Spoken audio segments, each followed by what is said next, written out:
राजीव प्रताप रूडी इन दिनों दृष्टि बिहार एजेंडा 2025 को लेकर पूरे बिहार के दौरे पर हैं। रूडी ने दरभंगा में लालू के 15 साल के शासन पर जमकर हमला किया। इस दौरान राजीव प्रताप रूडी को चांदी का मुकुट पहनाकर सम्मानित किया गया। पूर्व केंद्रीय मंत्री राजीव प्रताप रूडी का दरभंगा में भव्य स्वागत हुआ। बिहारी आगे तो बिहार पीछे क्यों कार्यक्रम में राजीव प्रताप रूडी का स्वागत चांदी का ताज पहनाकर किया गया। इस दौरान रूडी ने लोगों को संबोधित करते हुए कहा कि कुछ लोग अपनी लंबी राजनीति के लिए देश को पिछड़ा और अति पिछड़ा साथ ही दलित महादलित में बात करते हैं, लेकिन हमने कोई सवाल नहीं उठाया। हमने भी उसी सभी स्वीकार किया, लेकिन यहाँ के नेताओं ने फायदा उठाया। दृष्टि बिहार एजेंडा 2025 कार्यक्रम को लेकर पूरे बिहार में राजीव प्रताप रूडी यात्रा कर रहे हैं। इसी के तहत शनिवार को दरभंगा पहुंचे। यहां बिहार के पिछड़ेपन का कारण उन्होंने जाति आधारित राजनीति को करार दिया। उन्होंने बिना नाम लिए 15 साल तक चली लालू यादव की सरकार पर भी अपनी भड़ास निकाली। उन्होंने सोचा था कि अब हमारी सत्ता हिलने वाली है। बिहार से झारखंड को अलग कर दिया। उन्हें ऐसा लगा कि झारखंड के अधिकांश लोग जनसंख्या बीजेपी से जुड़े हैं तो उसे बांट देंगे, इससे राजनीति लंबी चलेगी, और बिहार को बांट दिया। बिहार से जाने वाले 4 करोड़ लोग हमारे समाज के नहीं हैं। यहाँ से 40 से 70 सालों में लोगों ने जो खेल किया उसका यह नतीजा है। यह कार्यक्रम लहरिया सराय स्थित ऑडिटोरियम में किया गया। दरभंगा से अशोक ठाकुर की रिपोर्ट। हम आपके पास आए, हम कोई वोट मांगने नहीं आए हैं। मेरा एक विषय भी अगर आपके जहन में प्रवेश कर जाए तो आने वाला दिन बिहार को बदलने से कोई नहीं रोक सकता। लेकिन एक प्रश्न, जब पूरा भारत में जब 200 साल से राज कर रहे थे तो उनको देखा कि बिहार में कुछ हलचल हो रहा है। बगावत के वीर कुंवर सिंह, तमाम स्वतंत्रता संग्राम में बहुत लोग हैं। तो अंग्रेजों ने क्या किया, 1911 में बिहार, पश्चिम बंगाल और उड़ीसा को बांट दिया। थोड़ा सा सामान्य स्थिति बना। ये तो था आजादी के पहले का। जब देश आजाद हुआ 1947 में और हम गणतंत्र बने 1950 में, हमने 74वां गणतंत्र दिवस मनाया। तो देश के संविधान के निर्माताओं ने यह तय किया कि हम संविधान में एक प्रावधान करेंगे 10 साल के लिए, मुझे कोई आपत्ति नहीं है। और आपने अनुसूचित जनजाति और अनुसूचित जाति को आपने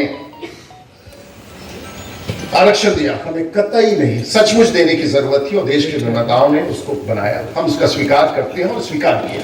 तो चलिए उसके आगे क्या हुआ।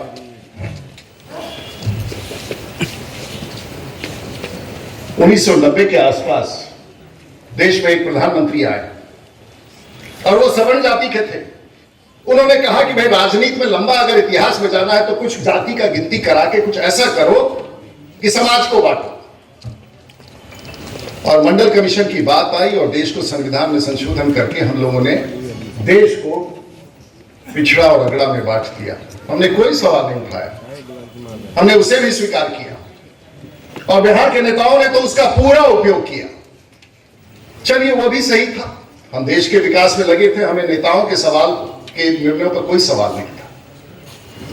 लेकिन उसके बाद क्या हुआ, बिहार में एक दल की सरकार बनी,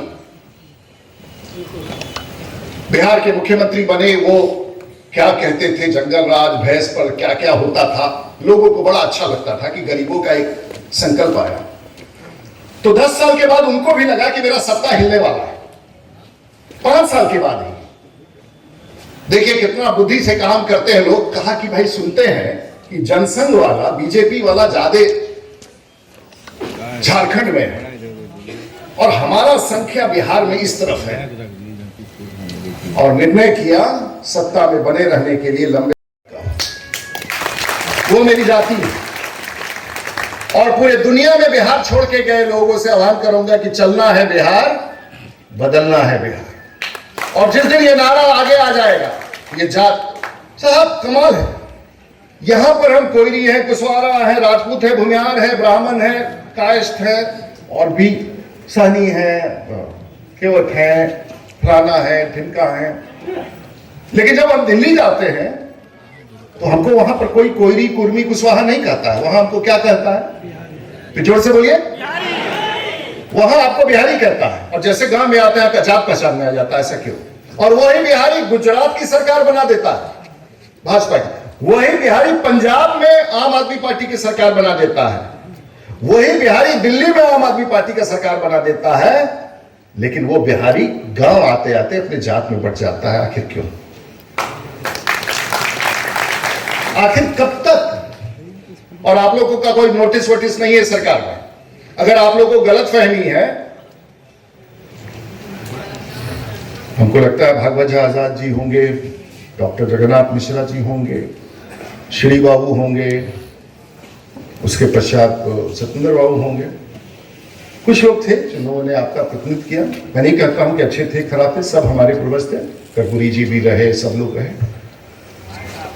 लेकिन जात के नाम पर बांट करके बिहार को इस तरह से पिछड़ेपन में रखने का आखिर कब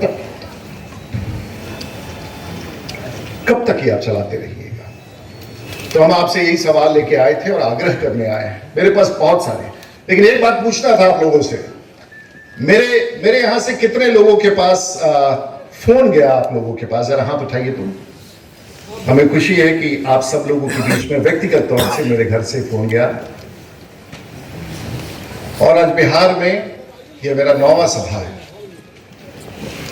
कितने लोग आपके घर दरवाजे पर हमारे कार्यकर्ता व्यक्तिगत रूप से मिलने गए? जरा हाथ उठाइए। बाप रे, मोटे तौर से इतना तो। और ये मैंने भीड़ की बात नहीं की थी, मैं तो वैसे लोगों की तलाश में हूं जो मिसाइल दाग सकते हैं। भीड़ तो कोई भी ले, इस बात का कोई तकलीफ नहीं है। मैं आप लोगों की तरफ बैठा हुआ था, हम लोग को तकलीफ होना भी नहीं चाहिए, क्योंकि हमारा और आपका महत्व कहां रह गया है? क्यों कोई बुलाएगा आपको? आप तो ऐसे ही अवेलेबल है ना। आपका नोटिस कौन दे रहा है? आप तो अवेलेबल है। आपको तो किसी के साथ साथ चलना है, तो आप सीढ़ी लगा दीजिएगा, वो चढ़ के ऊपर चला जाएगा, सीढ़ी को मार के नीचे फेंक देगा, आप वहीं रहिएगा। आपका तो काम ही है, इससे ज्यादा तो आप लोगों का काम नहीं है और दिखता भी नहीं है। तो लोगों ने कहा कि रूडी जी आपके एजेंडा, तो हम भी बैठ के भाषण सुन रहे थे। तो हमारे राष्ट्रीय महासचिव और भाजपा के जो लोग हैं उनको बताएंगे, कोई अगर बोलेगा तो बोलिएगा रूडी जी भारतीय जनता पार्टी के, मोदी जी के असल सिपाही हैं।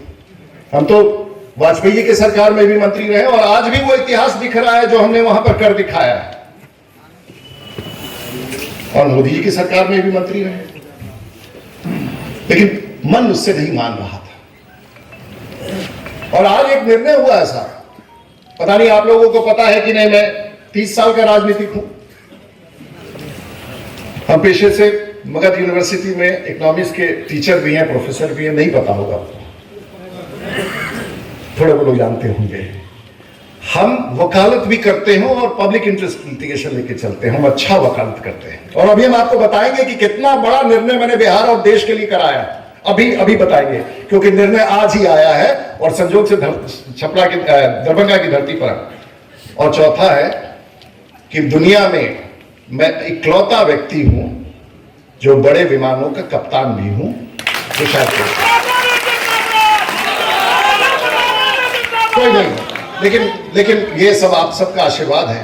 तो एक निर्णय आज हुआ है, तो आप कहेंगे कि रूडी जी आप कुछ बोल के जा रहे हैं, कुछ हम हर चीज जो यहां कह रहे हैं आप नौजवानों के बीच में, मेरी बहनों के बीच में, सबकी प्रामाणिकता है, सबकी प्रामाणिकता। और थोड़ा सा हाईकोर्ट का मेरा एक दृश्य देखिए, और एक ऐसा निर्णय मैं बता के जा रहा हूं जो अभी तक कोर्ट में भी नहीं गया है। अभी तो वो घोषणा माननीय,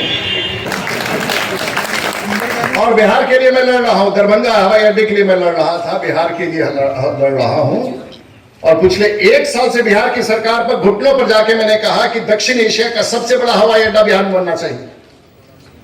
बिहार की सरकार ने उसको नकार दिया। एक हैदराबाद का